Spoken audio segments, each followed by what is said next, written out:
Texas at St. Peter's. There we go. Thank you. I'm a pastor at St. Peter's Lutheran in Marble Falls, Texas. I've been here for about 8 years. My first call was in Fredericksburg at a 2-point call. My background before going into vocational ministry was engineering. I graduated as an aerospace engineer and grew up wanting to be an astronomer. And so Earth has always been very core to things I love and to study and learn about and care for. And as I moved into vocational ministry, this has always kind of been on my heart, is like, how do we care for creation? It's a very central theological piece, which is important to me. And so how did these memorials come to be? As I thought about the little strings that connected everything together, I think it started with a lunch conversation with you, Bishop Sue, and kind of just placing some things on my heart with you about kind of my hopes for the world and what the church can be. And you invited me to get in contact with Carl Teinert at that point, because he was also thinking in this direction.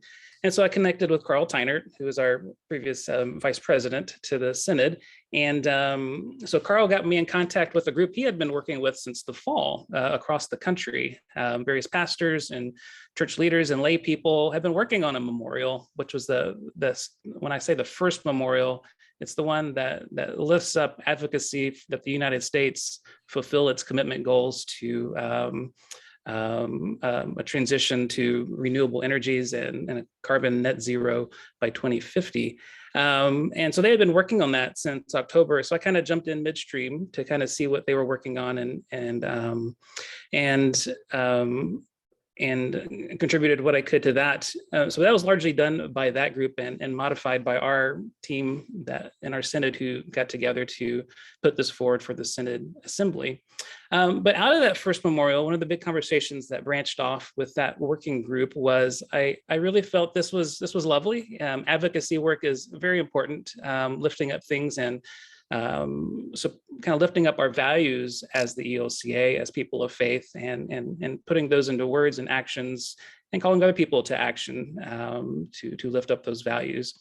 But I felt like there needed to be another piece that reflected us as the ELCA, that didn't just talk the talk, but walk the walk. And so that's where that second memorial came forward. It's very similarly worded in a lot of ways, but it's more directed toward us as a denomination. And it's meant to be more descriptive than prescriptive. I felt like we can't go into too much detail because there's so many questions that need to be teased out. But maybe it offers enough of a framework that we as the ELCA can also live into those 2030 and 2050 goals that our country has made a commitment to, and that our world and climate scientists kind of see as the best guess that they currently have at mitigating climate change to 1.5 Celsius or 2.7 degrees Fahrenheit. So that's kind of the background of those things. There's definitely pieces within them that are, and I would say, let me pull up, we'll get the first one out real quick, just to make a couple notes. So the first one is the memorial calling for a just transition, the 50% reduction in US greenhouse gas emissions by 2030. And there's a lot of pieces in there that are advocacy oriented, kind of calling upon us as a denomination to lift that up verbally and through action through our partners within the United States to live into that commitment. But also there's pieces in there that ask the larger church to help resource and continue to support us in the synod level and the congregation level, and how to do that in our parts of the expression of the church, because those are really important pieces, that it's not just one part of the expression that this falls on, but this falls on all of us. So that's a piece of that, to continue investing in staff and education and tools. And then also it's lifting up also rostered leaders and bishops to lift these things up in our areas of influence, our congregations, our synods, and also to encourage leaders to preach on these things that are really important to us, like climate change. And also to partner with other groups like Lutherans Restoring Creation and other, I think we also have Eco America, who ELCA is very closely tied with, that provides resources and tools for us to respond to damaging climate change. So it's largely some advocacy and encouraging the various expressions to highlight this crisis, this need in our local context, and find faithful ways that we can respond to it, where it's not me versus them, but a chance to also have conversations to learn what all our values are. I think if we could find common values, we can find common solutions together. And so this is a part of this as well. As advocacy to me is a lot about conversation and relationship. So that's really central to this first one.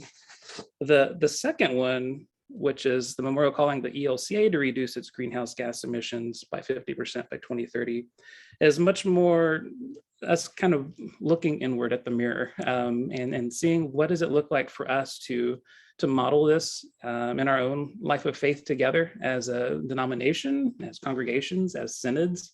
And it's also one of those things where I'm also aware that we're not the first church to think about this. I mean, we're not the first denomination to think about this, and it will involve a lot of crossing of paths with other people of faith, other probably religions, and just to come together and like, what does this look like to live boldly into these goals, which are really, the timeline is kind of short, if you ask me. 2030 is right around the corner, and it seems like an insurmountable thing to do.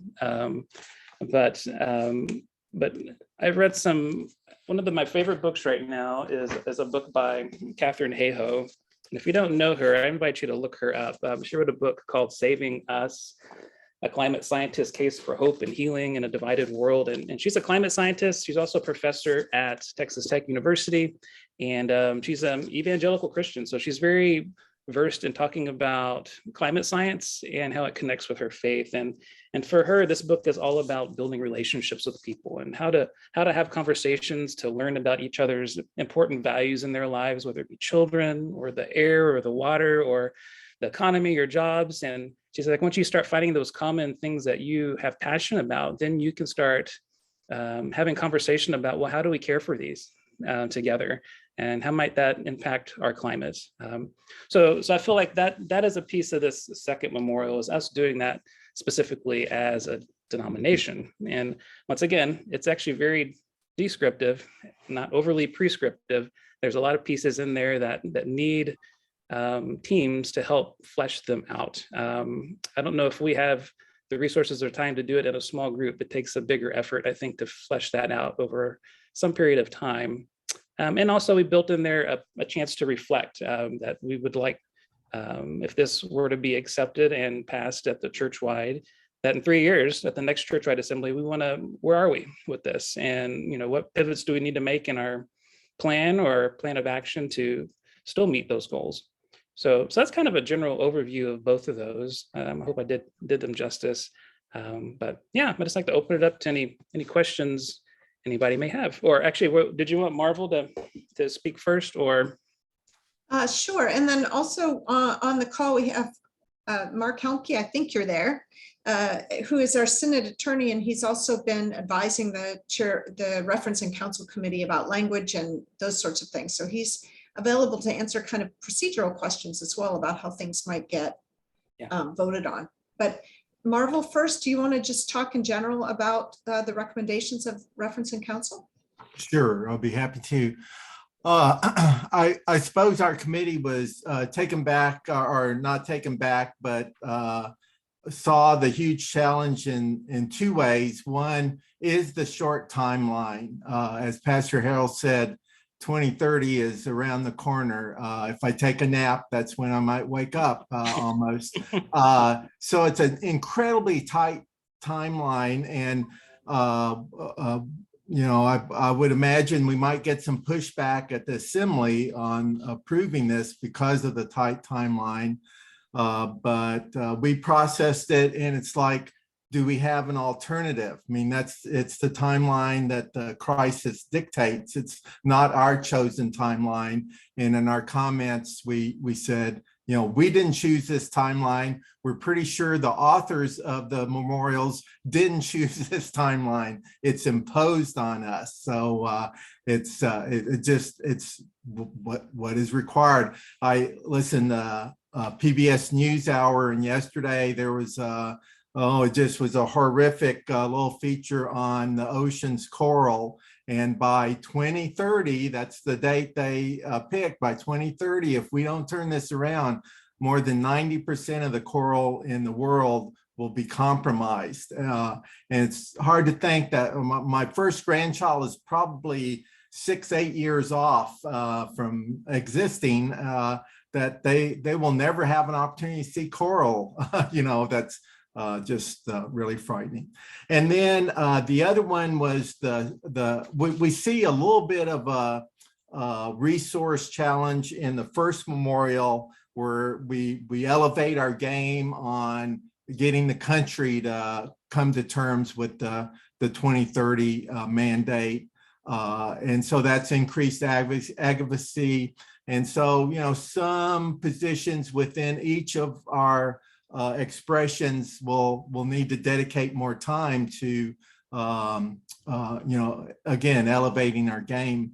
In the second memorial, where it's we're tasking ourselves at each expression, then certainly there's going to be more than just a little bit of tweaking position here or there. It's going to be, you know, something more significant, because the second one did call for an energy stewardship grant fund. Of course, that's energy stewardship loan fund. Of course, that's circulating money, so you just need to have some capital to facilitate that, and you know that money comes back with interest, I suppose, low interest. But then there is an energy stewardship grant fund that's for challenged areas already challenged with poverty and already being the greatest victims of accelerated climate change already. So you know, there is going to be some capital to you know, install solar panels and all that, something up front.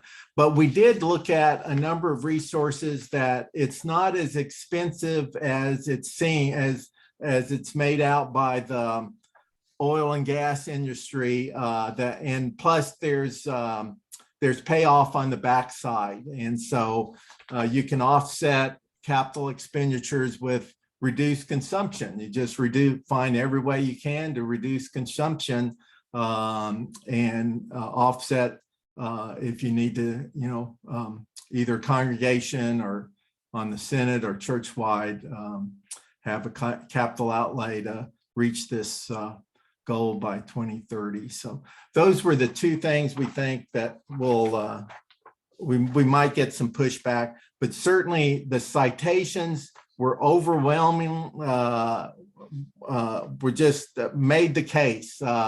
Pastor Harold and his cohorts, they did yeoman's work, and that it was very well cited, and a compelling case that we really don't have an alternative. So my committee and I, you know, wholeheartedly endorsed it and want to send it up to Senate-wide assembly, so church-wide assembly. So.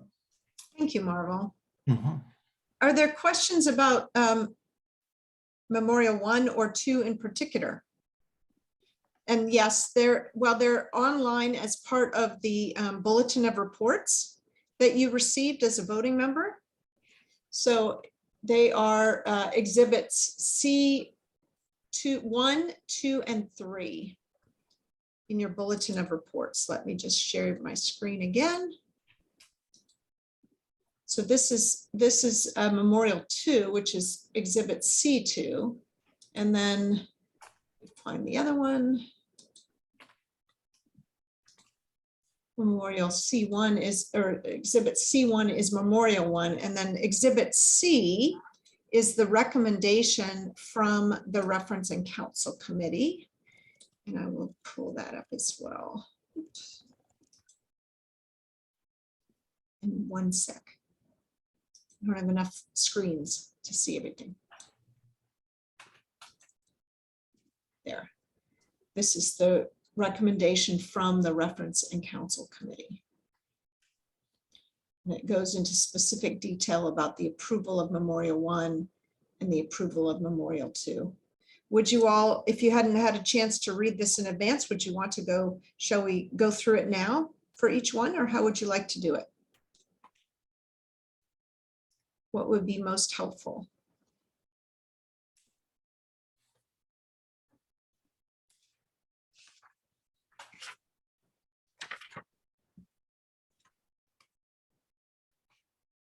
Well, Harold, what would you?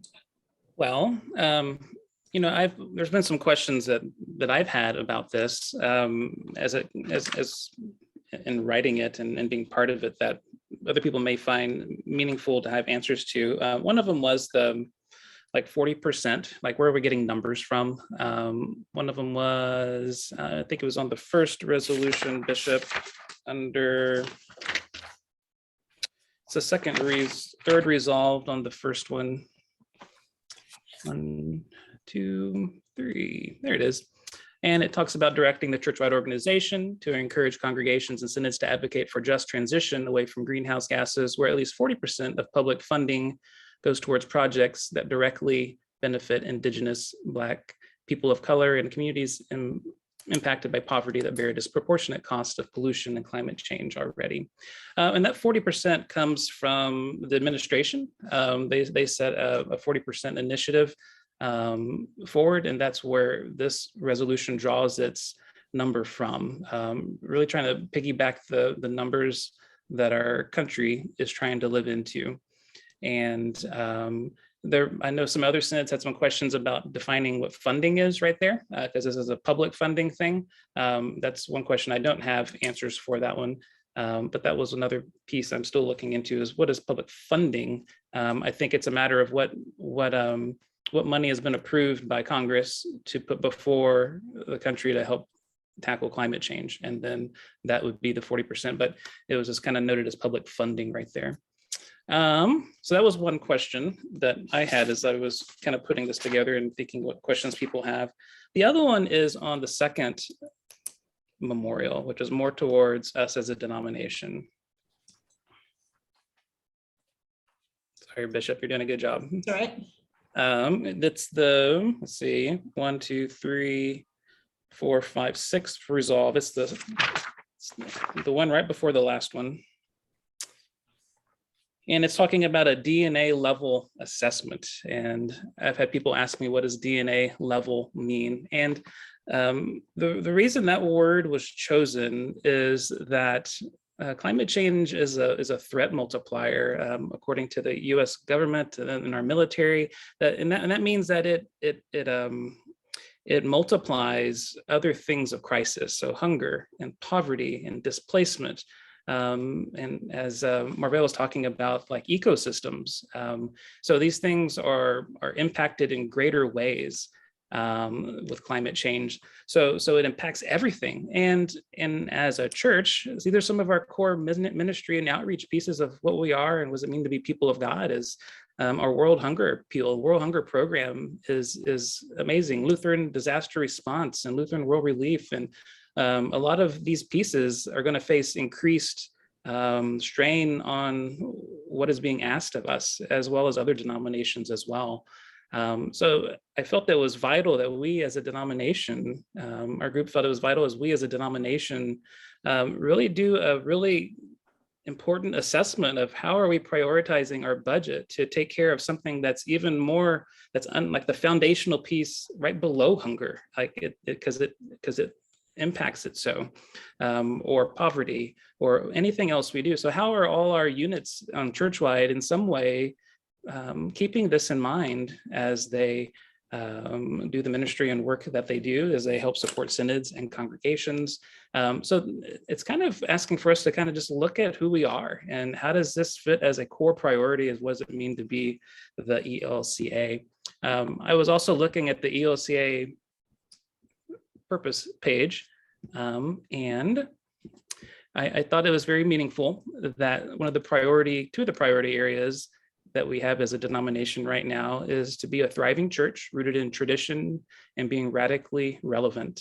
Carl Tyner, I don't know if he's on here or not, but he spoke a lot about how the generation coming up right now out of high school, going into college, like this is a core issue for them, responding to the climate. And then it's a core issue for me because I have a daughter graduating high school, going to college now, and another in high school. And it's important for me to be part of what are we handing them as a legacy going forward? How are we caring for creation to hand that and pass that gift down to them?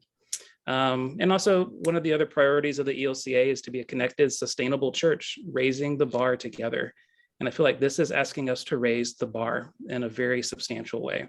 And I agree with Marvel. I think this would get a lot of pushback in any organization. But I believe that's the call of climate change, is to be bold, to be relevant, to raise the bar against something that is going to touch each and every one of us, which is already touching each and every one of us. So those are some pieces I wanted to lift up with the two memorials. Thank you, Harold. Other questions about, well, while it's up here, we can talk about Memorial 2. How many of you have seen a resolution or memorial come before an assembly before? Denise, you have. Harold has. Robbie, have you? So we have a point on the agenda, which will be on Sunday afternoon, where this is presented to the assembly, and they'll have the opportunity for discussion and voting. And Mark, you can correct me if I'm wrong on any of this, or you can talk through the procedure. Which would you prefer? You've been having significant technical difficulties, from best I could tell. I must apologize. I've been having major Zoom issues, but so it's probably better if you continue as you were, Bishop, and if there's any particular questions, I'll be happy to address them, but it's all right. We all have been through technical difficulties in our times over the last 2 years, particularly. So what will happen is these memorials will be looked at one at a time at the assembly on Sunday afternoon. They will be presented to the assembly by the chair of the Referencing Council. So Marvel will come up to the microphone and will present them. He won't read through the whole memorial, but he will read through the resolves of the memorial. So if you've never seen a memorial or a resolution before, there are a bunch of whereases at the beginning that sort of make the case for why we want to do something. And then you have the resolved, which are, these are the things that we want to ask us to do. And so this will come before the assembly. The assembly then has the opportunity with this on the floor to have, the way we have conversation is through Robert's Rules of Order, and we'll have 2 microphones. And if you want to speak for the resolution or the memorial, you'll come to one of the microphones and speak to it. You have up to 3 minutes. If you want to speak against it, then you come up to the other microphone and you speak against it. And that kind of goes on until either people are done talking about it or somebody says, does what's called call the question, and which basically is a vote to say, I think we should stop talking about it now. There are also there can be amendments to memorials. Those have to pass by, in order to amend a memorial, Mark, is it a 2/3 or is it a simple majority? I will know this by then, but. just a majority. Okay. So sometimes somebody might offer an amendment, for instance, on one of the resolves where they might say, we'd like to amend this to say by 2050 rather than 2030 or something like that. So the assembly could decide that they want to amend it before they adopt it, in which case you vote on the amendment. And then if that passes, then you vote on the amended memorial. Does that make sense? So that's kind of the process, and we'll do that for Memorial 1, and then we'll do that for Memorial 2. And if they are passed by a majority vote of the assembly, then they will be forwarded to the churchwide organization. They have a reference and council committee as well. And they will be getting memorials from all over the 65 synods, probably some that will also look like this, one of or both of these memorials. And so they'll bundle all those up and they'll make recommendations to the churchwide assembly for their consideration. Anything you'd want to add to that, Mark?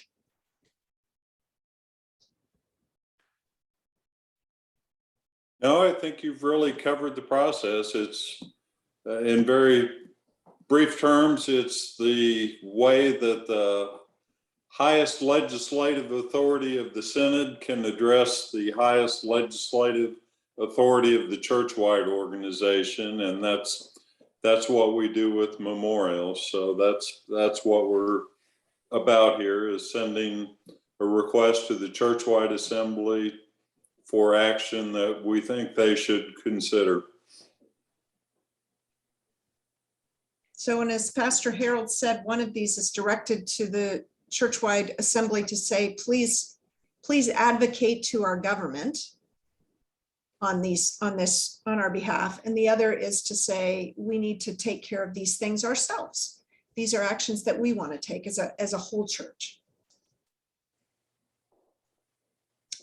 Other questions, either about the procedure or either of these memorials? Stop sharing my screen. I'm happy to put up whatever other documentation you'd like, though, whether you want to see again the either memorial or the recommendations from reference and council.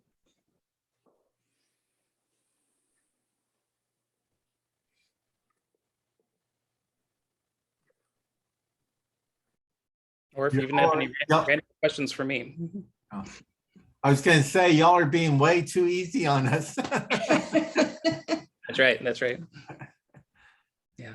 I mean, what is your feeling as you listen to these memorials? Are these memorials that you believe we should be passing on to the churchwide assembly?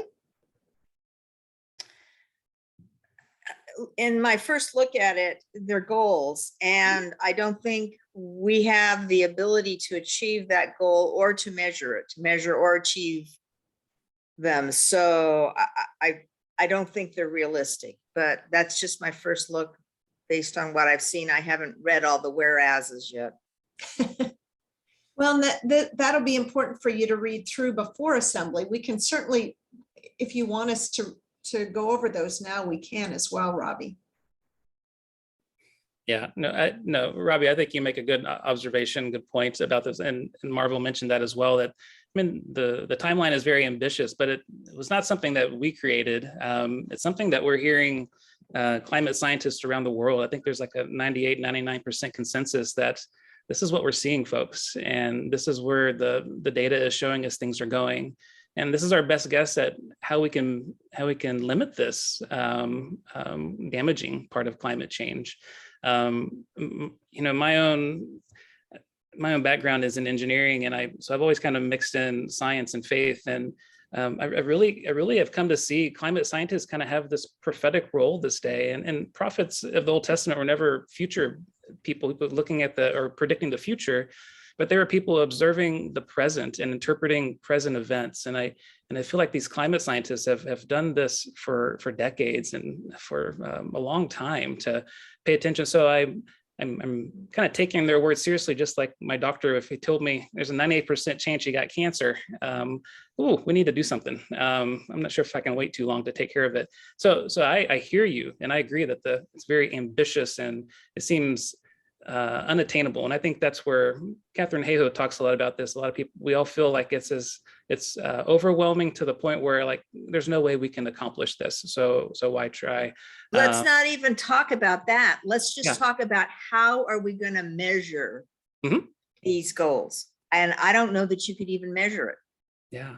And so to that question right there, one of the pieces in the one for the ELCA is, and it was part of the conversation that we had in writing that, is one of the professor emeritus is from Luther College in Decorah, Iowa was part of that. And they've done some amazing stuff I think they're getting close to reaching net zero as a community there as a college. So there's a lot of people and communities already out there achieving this. And so what does it mean to not start from scratch, but to go out and gather the best of practices from either colleges or denominations or churches? I feel like some of that work hasn't been done, and I feel like we have an opportunity to lean into that. And you may be right; it may not be possible, but I have hope that it is.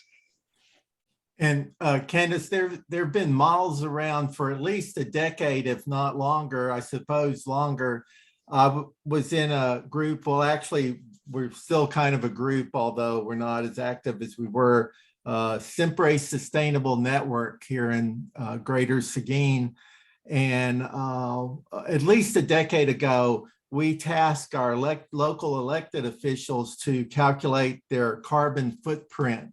And there was a model to follow to calculate the square footage of your house, miles driven, all these things that you put in, all these inputs, and it calculates your carbon footprint. And it even compared it to like the average American at the time to see if you were above or below the typical American.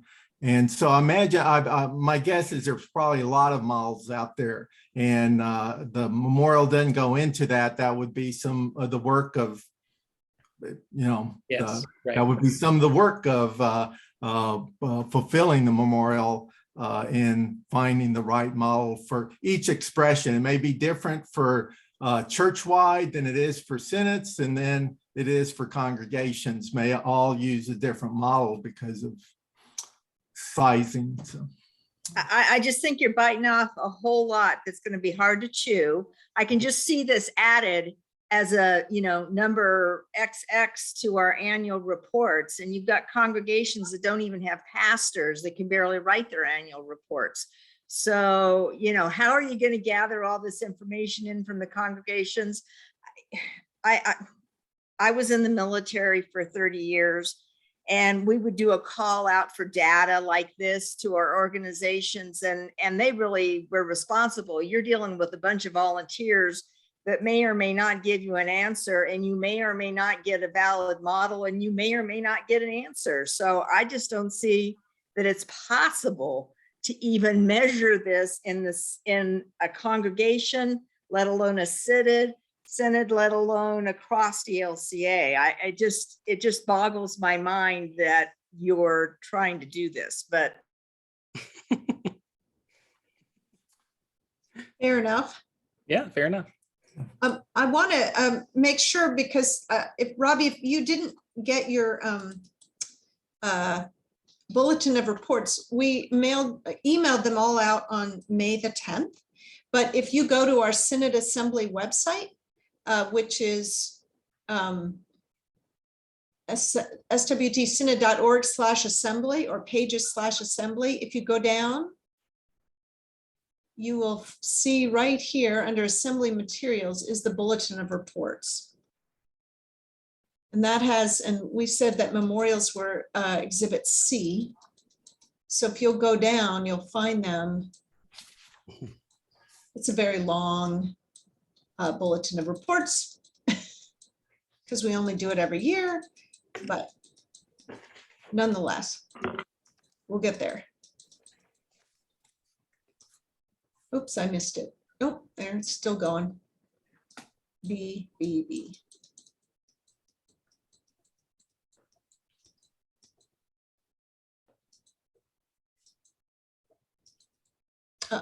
I'm sorry. I will find it for you eventually.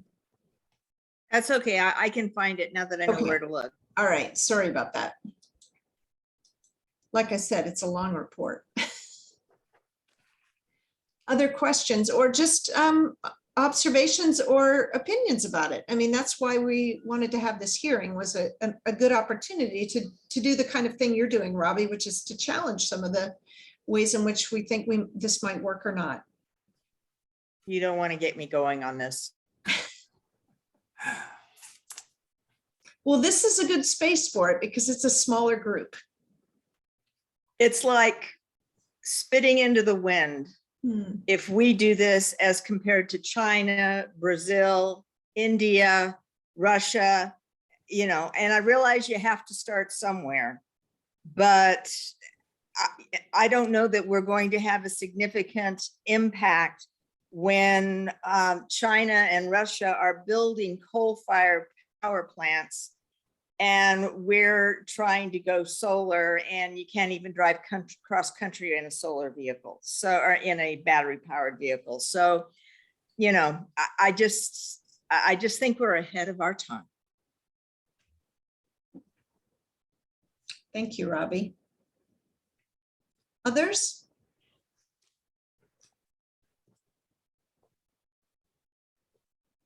Drew? Yeah, I wanted to Pastor share Drew?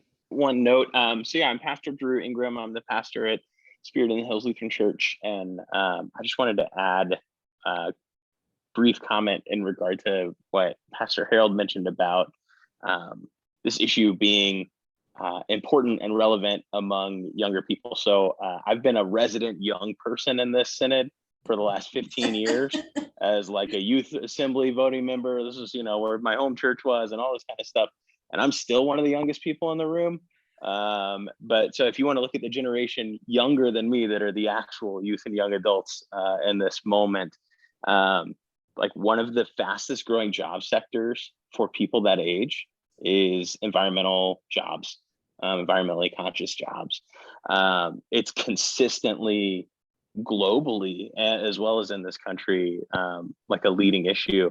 And one of the exciting things for me about these memorials is it is an opportunity for the church that consistently says we love young people, we want to have young people, and I believe that. I think that's said in earnest in churches all over this country, and this to me is like, oh, maybe here's one step, and yeah, maybe we got to be a little bold and crazy, and I was also thinking about that measurement thing. And I'm with you, Robbie. Like, this stuff is hard. They send me a crazy thing every year to, figure out our attendance and our online attendance that I could nitpick all day long. And there's like a whole page worksheet to fill in all the financial information. And I'm like, you know what? If we could care about dollars enough to ask our congregation's treasurers to fill out a whole page to fill in a few numbers, maybe we could care about the earth enough too. And I'm with you, right? Like, what are we going to get back? I don't know. But I'd at least rather our church-wide organization talk about it than not talk about it. And that's one of the things that this memorializing something like this does is it amplifies that conversation and gives larger opportunity for more people to speak to it. Because I also think about between these 3-year sessions, when a lot of the work happens, there's not quite as much opportunity for everybody to be involved as easily, even when we try. And so that's where some of my hope around some of this comes in. I too often feel a little sense of existential dread, and will my impact and what I try to do on a personal level or as a congregation make a difference? But I think holding and having these conversations is important. And I'm with you. I'm a metrics person. I have a strategic consulting degree, and I'm like, how is this measured? I'm always thinking there. I have Bishop Sue's on a board with me for this other group. The executive director of that company and I talk about it all the time. And so I'm with you. There's good work to be done. I'm just excited that the conversation's happening. Thank you, Pastor Drew. Others? Questions, comments? This is a good, safe place to say whatever's on your heart.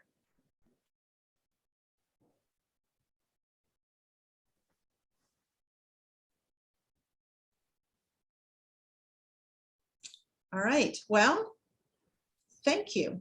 I really appreciate the fact that you all cared enough about this to come to this hearing, to really be able to voice whatever is on your heart and to learn more about the background of why these two memorials have been brought, so that as you go into assembly, you can feel free if you want to come up to the mic and speak when it's the time to be able to speak for or against, or offer amendments if there are ways in which you think that the memorials can be improved.